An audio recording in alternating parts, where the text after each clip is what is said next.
13.2 through 13.12 will be admitted. Go ahead. All right, so the first one's 13.1. It's already been admitted. You already said all of these photographs of Mr. Rossi. Do you know when that photograph was taken? Yes. Okay, and when was that taken? This is 2008, Okay, so 13.2. When was that taken? 2010.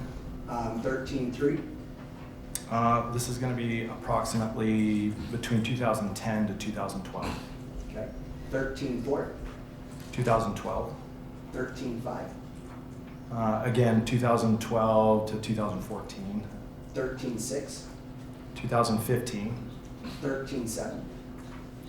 Around that same time, a little after, within a couple of years. 13.8. 2017. 13.9. Around the same time. 13.10. This is going to be around, I would say, 2018 to the 2019 period. 13.11. This one is, I believe, around the 2018 again to 2020. And 13.12. This would be 2023 is my recollection.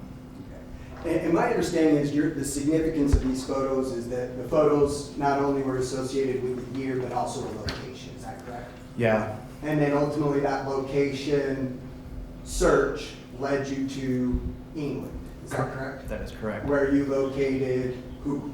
An individual by the name of Arthur Knight. Okay. And who did you believe Arthur Knight to be? I believed Arthur Knight to actually be Nicholas Rossi. Once you learned of the information and located Nicholas Rossi living in England as Arthur Knight, what did you do with that information? I notified the Utah County Prosecutor's Office. Okay. And what did they do? They had filed charges on it, and then eventually they had, and then they did a press release. Okay. Do you know when that press release occurred? It was January of 22, as I recall. Okay.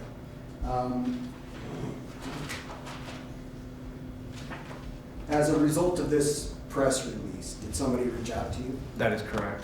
Who reached out to you? So I was notified through the Utah County Attorney's Office that an individual by the name of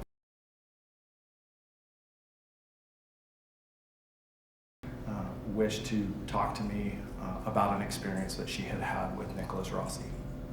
And once you got, I guess, that contact with this, what did you do? So I conducted an interview with her. What's the purpose of conducting an interview with somebody alleging a crime? Well, it's a part of the process to, well, it served two purposes. One, it was to provide her an opportunity to tell her experience, and then it was also for her to provide information that I could look at, that I could follow up with, or see what I had information-wise. All right. So I'd like to kind of go through a little bit of that. Did you ultimately interview? Yes. And then did she give you a narrative or a report about what had occurred to her? Yes. Okay. And who was she telling you this incident had occurred between? Her and who else? Nicholas Rossi. Did she describe to you how they met? They had met online in Craigslist. And then were you able to verify, either through her or other means, the process of how they would have met over Craigslist? Yeah, through her, she provided some details that I had previously seen. What was that? We've seen an example of it. It was that way back. I was able to replicate what she had done, but her video covered the whole thing, so I just took that. And is that specifically Exhibit 3? Yes, I believe so. We'll just pull it up. Is that State's Exhibit 3? Is that the video of the way back that she provided to you? Yes. Why is this significant to you in your investigation? It provides the timeline for me. What do you mean? Well, as I previously stated, I had already been investigating it for at least a year and a half up to that point. And so I had come across her name prior to this. I just didn't know the context, and I had gaps in information. So by her coming forward and giving me stuff like this, I was able to fill in those blanks and again, look at how it fit within this whole scheme. All right. And by coming across her name previously in your investigation, you're referring to the civil complaint where she sued him for the rings. That is correct. Okay. And I'm going to show you what has been marked for identification as State's Exhibit 29. What is State's Exhibit 29? Well, this is a certification of records from, it looks like Morgan Jewelers, and it's also of what I believe is State's Exhibit 5, the application for credit. State moves for the admission of Exhibit 29. Any objection? No objection. 29 will be admitted. All right, so 29, what is that first page of Exhibit 29 then? This is a statement by Mr. Newsom that they are the retainer of the records. And the retainer of the records where? You mean as far as their physical location? Or just what company? Oh, Morgan Jewelers.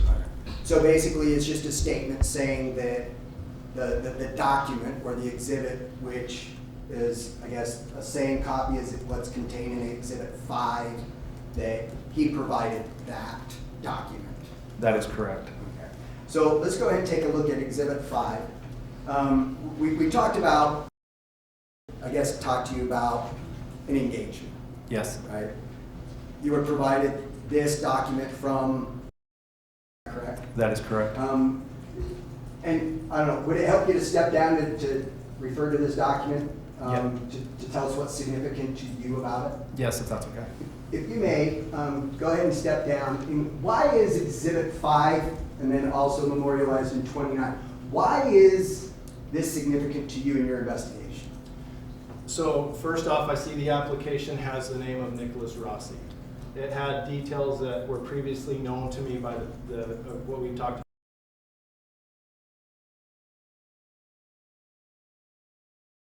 about. There's a social security number, just has the 4 digits. Those numbers were known to me from the research. I noted up here that the date of the application was on 11/28. This was also something that regarding Black Friday, and that was Black Friday in that year. We see that there was Chili's that has been listed as Mr. Rossi's employment. The Navy was also listed as employment, and that came up as a part of the investigation, but contextually known to me how it related. And then the family member of Mr. Charles Lane, a relative that comes with that. So you were familiar also that he had a relative by the name of Charles Lane? Correct.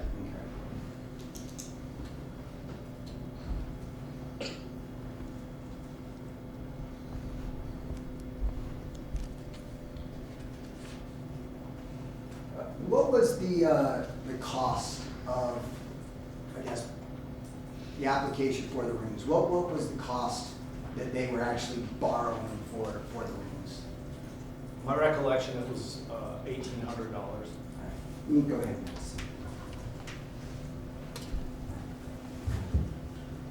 So first of all, you talk about,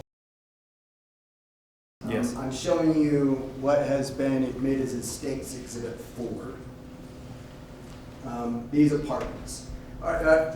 In your research, or I guess in your follow-up with narrative about the Pinnacle Apartments, why was this location significant to you? Based on the information I had, that's where he was living at during this time. So aside from what I told you about the Pinnacle Apartments, were you able to confirm that Mr. Rossi lived at these apartments back in 2008? I was. And how were you able to do that? That was through a government document where it was a reported theft. All right. And we were here when Eric testified, right? Yes. All right. Is the document that you saw, the report relating to the theft that Eric talked about? That is correct.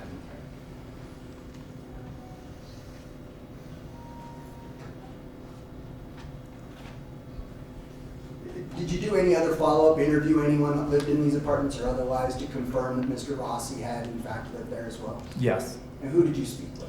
So I spoke with, his name is Dan Sterling. I spoke with him at that time. There were some people that had visited the apartment during that time, and I spoke to them, and they just corroborated that information. All right. And Eric was also one of those individuals that you spoke with? He was.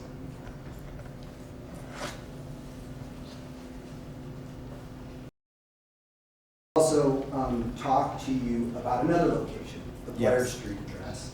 I'm going to show you what has been admitted as State's Exhibit 6. Is this the location, the Blair Street address that we've been talking about? Yes, sir. Okay.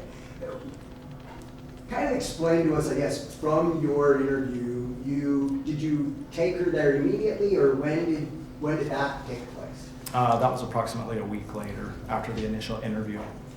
Tell us about that. How did that, I guess, locating of this house, how did that take place? So come forward with the information that we provided in this application and the way back. And she also clarified that she had made a mistake, that she had originally told me that she thought it occurred in January of 2009, but corrected herself, saying that it had happened prior in December. She just couldn't recall exactly when.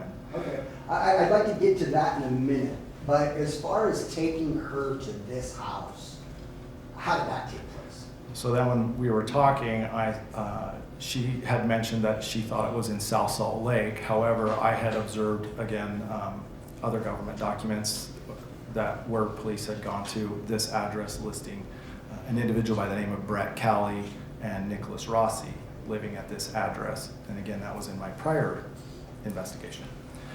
So I suspected that this, given that timeline of Pinnacle Apartments to the Blair Street address, this would be the most likely location. So I suggested we drive to that. So I drove her there. All right, walk us through that. So you get in the car, is anyone else with you? Yeah, we had a victim advocate. Walk us through, how did that take place? So as we met, I said that I have a location that I wanted to see if it was familiar to her. I didn't give her the address at that time. I did not provide her any of the descriptors of the house. However, I said it's over on Blair Street. So I got to... Real quick, so you actually suggested to her it was on Blair Street. She didn't tell you that? Yeah. Okay. So I drove her to the 9th South and Blair Street area of Salt Lake City, and I drove northbound. She was describing that a house faces west, it's off of the road, it sets back, and there's a mature tree sitting in front of it. She had told me that that tree is what she stared at for a long time one night. And as we were driving by, she said it was about mid-block, and so and as we were getting to that point, she even pointed to that house as we walked by, drove by. And then I continued on till the end of the street, turned around, and came back. And then I stopped. We were close, we weren't in front of that house, but we were near, at least a house away across the street. And that's when we focused more on this house. Now, as far as it relates to this house, did she give you any other, I guess, information about either the outside of the house or the inside of the house that you followed up on? Yeah, the inside of the house is what she had described. She said that as you walk in the front door, you have to make an immediate left, and there's like a living room area, and then you would look down a hallway, and Nick's room would be to the immediate right of that entryway once you round the corner. All right, I'm going to show you what has been previously admitted as State's Exhibit 7. If you can go ahead and step down, tell us what we're looking at and why this photograph is significant in your investigation. So this is a photo from the living room looking at the front door. And as she described, you would walk in the front door and have to make an immediate left into the living room area. Okay. State's Exhibit 8. What are we looking at here? So now this is a turned view. Now we're in the living room area looking down that hallway. And this room right here is consistent with where she said Nick's room would be located. All right. And as you're motioning, you're actually pointing to the far right of the photograph where there's appears to be a door opening on State's Exhibit 8. Is that correct? That is correct. Based on your investigation, were you able to determine whether or not renovations had ever been done on this home? Yes, And what did you find? that the siding had been changed on the outside.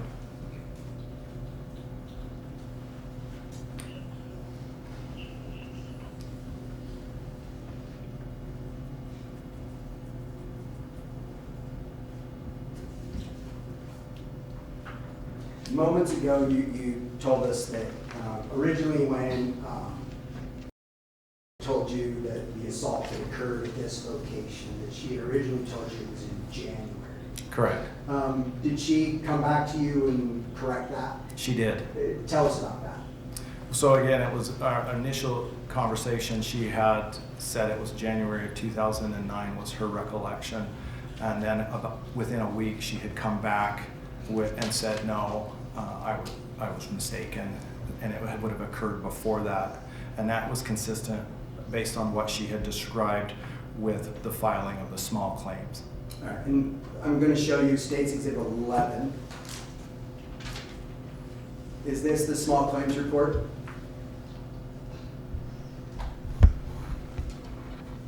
Yes. If you can go ahead and step down. Why is this significant to you in terms of the timeline? So again, going back to trying to build out a timeline of events, I looked at the 12/24 date because that's when it was filed. And she had said that she had filed the small claims after this had happened. Go ahead. Did she provide you with anything else that helped to her, at least in her mind, establish the timeline? For example, did she talk about changing the numbers or anything like that? Oh, yes. Yes, she during our interview, she had provided copies of her cell phone records, which I had turned into the discovery, that she had changed her number at least 2 times. I'm approaching what had been marked and admitted as State's Exhibit 10A and 10B. Are those the documents that she provided you? Yes. And specifically as it relates to Exhibit 10A, why is Exhibit 10A significant to you in terms of the timeline? Because again, it provides a date in which it gives better reference as to when things may or may not have happened. And in this case, as defense has brought up earlier, there was a change around December 13th. Let me have a moment.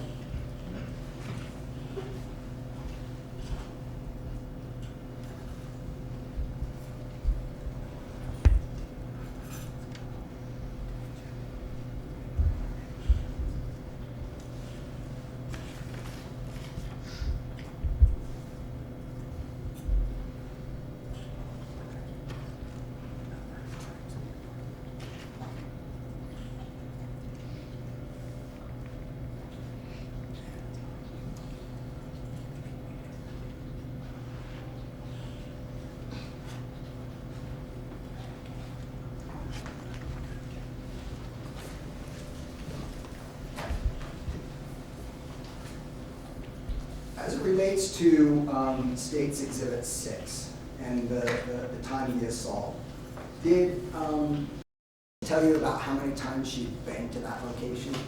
My recollection, she said she had been there 2 times. What about State's Exhibit 4? How many times did she say she had been there? I want to say at least 3 times. At some point in time, did you have an occasion to participate in an interview with Mr. Rossi? Yes. When did that take place? That was January 5th, 2023. You can kind of tell us what was the nature of that conversation and what you recall from that. So, well, at the time, he was going by Arthur Knight. When I went to visit him, I met a gentleman. The gentleman seated at the defense table, and he was speaking in what appeared to be a British accent. As we asked him the allegations that pertain to him, so we had since filed a case. We had the case with, and we asked him that as they pertain to him, all he would say, he mentioned that he asked if we were referring to Nicholas, and I think he, as I recall, he said Rossi and Rossi. He mispronounced it and said it twice. And as it relates to Nicholas Rossi, we heard, I guess, the audio of Mr. Rossi indicating he was Arthur Knight, provided a date of birth. That is correct. Did you ever ascertain when Nicholas Rossi's real date of birth was? Oh, his date of birth I knew fairly early on, as Okay. that July 11th of '87. So the date of birth that he gave under the name of Arthur Knight of the 22nd of the 11th month, 1986, is not the accurate date of birth for Mr. Rossi. Yes, that's correct. In October of 2024, were you present at a hearing in Utah County? I was. What took place at that time? So at that hearing, the individual took a stand, Mr. Rossi took the stand where he then changed his statement to that, his real name, asking to be called, I believe, Nicholas Alaverdian. And you've motioned to council table a number of times and referred to Mr. Rossi. Could you please identify, I guess, what he is wearing? Yes, he's the gentleman seated at the table wearing a black suit with a white shirt. He has a gray beard, dark hair, wearing dark glasses, and he has the oxygen attached to him. Let the record reflect identification of the defendant. Or the record will so reflect. I have no further questions. All right.